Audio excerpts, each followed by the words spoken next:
Chers adhérents, même si ce sujet a déjà fait l'objet de nombreuses interventions, un nouveau détail m'amène à taper encore une fois sur le clou du véhicule autonome.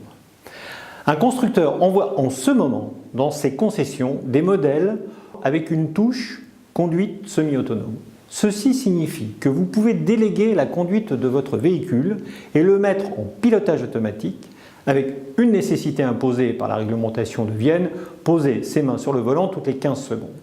Le véhicule suivra le tracé de la route en se calant sur les bandes blanches et si vous avez la mauvaise idée de vouloir vraiment conduire, sans être vraiment concentré, elle corrigera automatiquement votre trajectoire. Tout cela, vous le savez sans doute. D'ailleurs, chaque fois que je donne un détail de cette nature à quelqu'un, il me répond « mais ça, on le sait depuis longtemps ».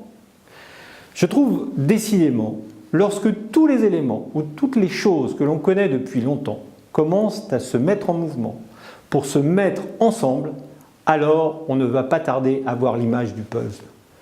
Les innovations techniques sans limite, l'intérêt des pouvoirs publics pour la sécurité et l'environnement, la volonté des constructeurs pour construire un nouveau modèle commercial, véhicule neuf et entretien, donc pièces de rechange, le changement de comportement des consommateurs, les expériences en cours, tout cela confirme que le véhicule autonome sera le point central de notre mobilité dans les 5 ans à venir.